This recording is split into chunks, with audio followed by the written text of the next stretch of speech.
that last week. I'm sorry. Sure. Sorry about that, Joe. You guys all good? Or? Yeah. Just two quick things for you guys. Obviously, we traded for Stephon Gilmore, and really excited to have a chance to have a player of his caliber, tremendous professional, all-pro caliber player, and we're going to need everybody as we head down the stretch of this season. So excited to welcome him to the team. As you guys know, he can't play for 2 weeks, and looking forward to having him when we face the Giants in 2 weeks. And then Christian was limited today. I don't know what that means in terms of where he'll be on Sunday. It'll probably be something that goes up until game time. We'll make the best decision for him and for the team as we move forward. So I won't have much beyond that with regard to Christian, but he did have a good day today. So with that, I'll see what questions you guys have, Joe. I was just to say, you last week made a point to kind of characterize the C.J. Henderson move as more down the line. This one feels a little different. Could you kind of expand on that?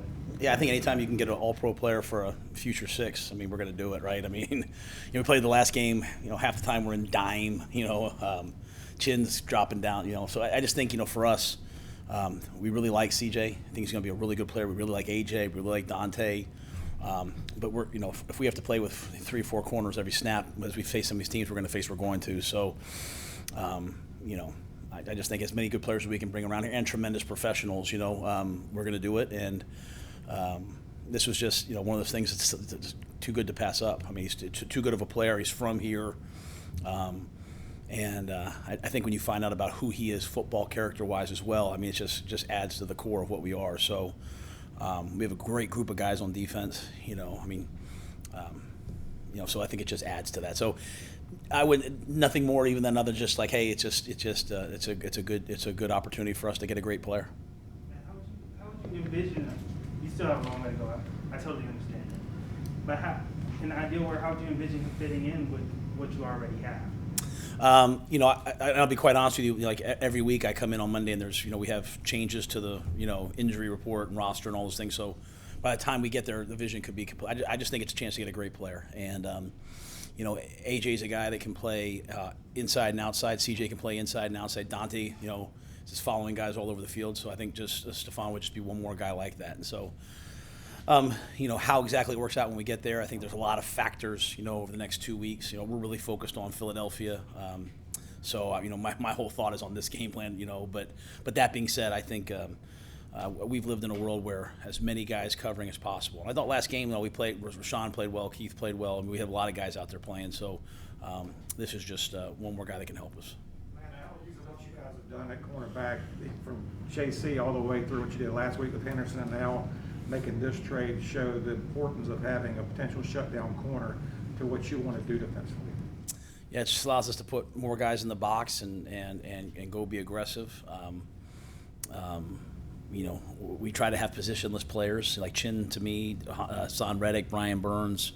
Those guys have kind of, Morgan Fox. Those guys have been positionless players that can, we have packages last game where we play with 5 D linemen and 1 linebacker. We saw us last year in 3 D linemen. So, we want to give different looks to the defense and also take advantage of the guys that we have. So I think the positionless player is important. But at the end of the day, for us to win, you have to be able to play man and get off the field on 3rd down. And so as many guys as we have that can cover, we'll take them. How was this move made in reaction to anything you saw that happened in the game? Or No. Or is it more just about the player? No. He's an all-pro player, and again, it was just a chance to get someone like that. I mean, I've always kind of operated under the premise of let's get as many good players, even if they're at the same position. I mean, things have a way of working out where you can, like I said, I think Phil's really creative. He'll find a way to get them on the field and play them. So as many good players as possible, and we'll work backwards from there. Is this a strong message that you guys send to the locker room? And were guys kind of stopping you on the way out to practice today and excited about the move? I made sure I talked to a couple guys, like, hey, because literally I was walking out and Scott was saying, hey, do you want to talk to Stephon? So it was like really a fast thing that happened. I think it's like anything. It's like I think guys are always excited to add good players. At the same time, everyone's focused on their job, and so and we have we have we're coming off of of a loss and getting ready to go play a really good Eagles team. So I think all of our focus is on really beyond is on Jalen Hurts. So I mean, there's guys obviously that that were excited to hear that we made that move, but at the same time, I think everyone's just focused on themselves and their job and this week. Matt, was Dante one of those guys you talked to, and what does it say with Stephon and Dante going into contract years about kind of the future of the position and how you guys view it? Come on, Scott. I'm not going to say I talked to this guy or that guy just because I don't want to keep those conversations private. Dante Jackson, nothing we do with any other player affects Dante Jackson. Okay, Dante Jackson's an outstanding player, captain, leader, the ultimate brand guy on this team. And I personally, you make moves in season for the season to win games. Everyone's contracts and all those things. We're going to try. I think we're going to try to be an operation that does things at the end of this, after the season. If we start something in the off season that carries into the season a little bit, that's fine. But we want everyone's focus on this season, and so. But nothing that we do, whether it was CJ or this, impacts Dante Jackson. He's his own separate entity, and he's someone that is a high priority for me to coach as well as I can right now and help him be as successful as possible. And I think he's playing great. I think Dante Jackson's playing great football right now. He's one of our best players. How much does this move help guys like JC and some of those other young corners like CJ, Stanley, and just their development, to be able to learn from those guys?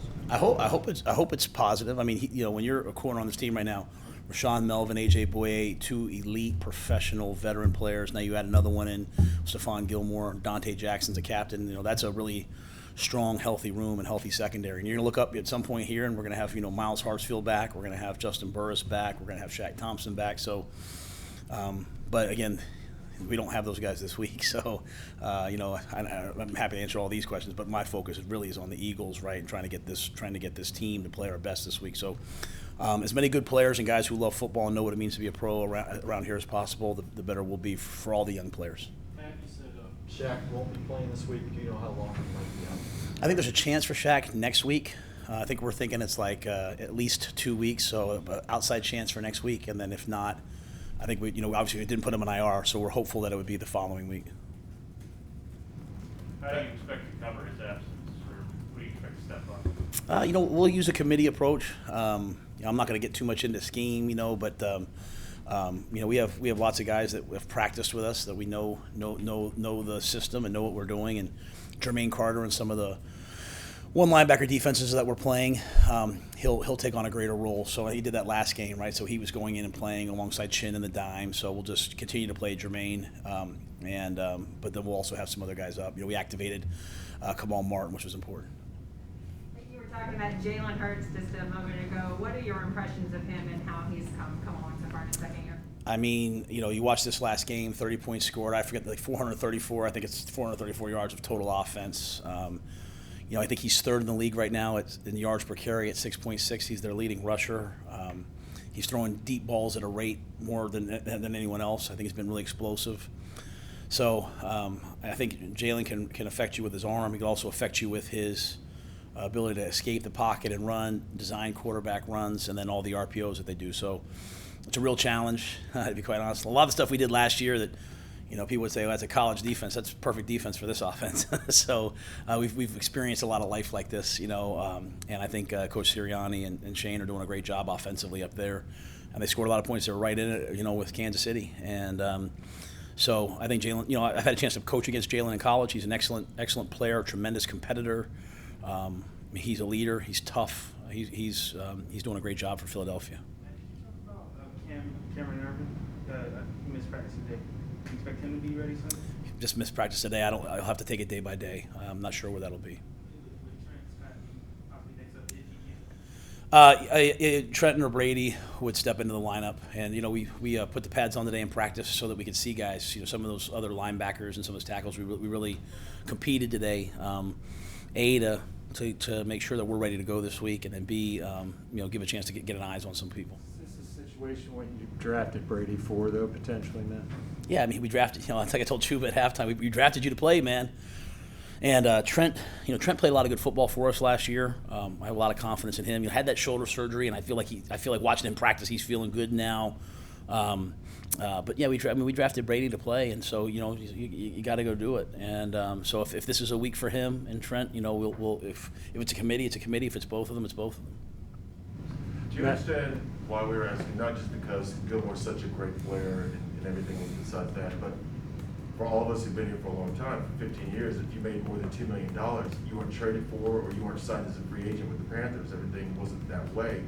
You and Federer and now Mr. Tepper come in, completely changed the dynamic of that, of being aggressive. And was that something that you and Federer and Tepper talked about, like when you three got together, saying, hey, we want to be aggressive in the market and free agencies and trades?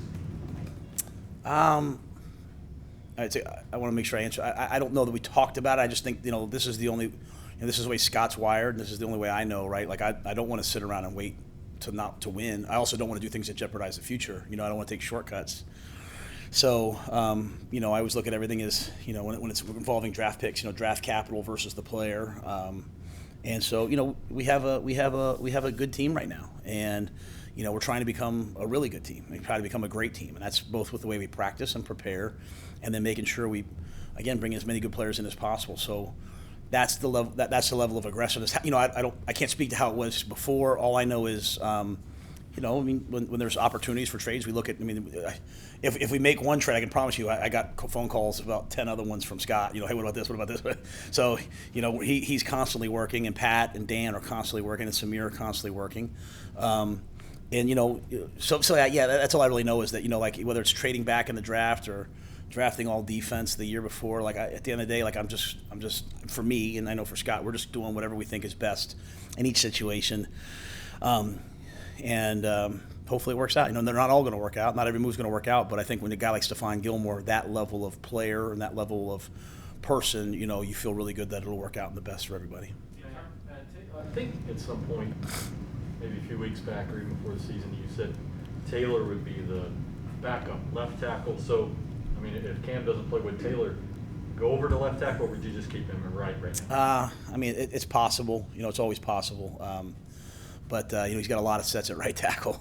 So I think part of it's seeing how Cam works out, and then just Brady's been practicing at left tackle, Trent's been practicing at left tackle. So I think anything's possible, but it's kind of a quick turnaround, real quick to get out to a Wednesday practice. So. Is the situation with Christian, is it more of a field thing? What are you, I guess, looking for in terms of whether or not you feel comfortable using him this week? I think it's just a process, right? It's, hey, I ran, hey, we do all kinds of testing. Then it's, hey, I practiced, hey, I recovered, then I practiced the next day more. Then then we take it all the way up until the game. As long as nothing, as long as nothing reacts poorly, and as long as he feels like he can go full speed, I'm not going to put him out there or anybody out there if they're going at 95%. So we're just kind of it's like a protocol. You check each box along the way. So today, he got through Wednesday practice. He was limited. We see how he responds. Come out tomorrow. I'm sure he'll be limited tomorrow. But you put 2 good days, and Friday goes out there and take it all the way up to Sunday. And I think when you get to Sunday, if he's responded well and he feels good, then we play him. And if he's not there, then we don't. So it's hard to guess along the way.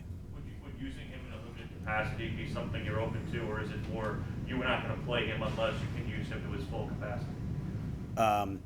As long as he can go full speed, I would use him. Yeah, if it's less plays, more plays, all those different things. I think we had guys on pitch counts last week coming off of injuries and stuff like that. So we do that all the time with guys. So, and I'm really comfortable right now with Chuba and Royce and Rodney as well. So, I think we would, but again, it's hard for me to predict the future and where he'll be. I've done this before with you guys, and I come in the next day and I'm like, hey, we had it. So I just think with any of these guys when they're injured, I'm just trying my best. Like, hey, as of today, this is what I know. So. Was limited for him today mostly individual?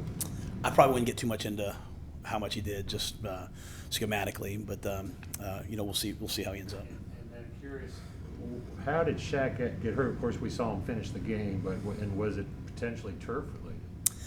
I don't know that. I think he's had this injury once before. I don't know if it's the other foot or not. Shaq's tough, man. He finished the game. I think if it was up to him, he'd be playing this week.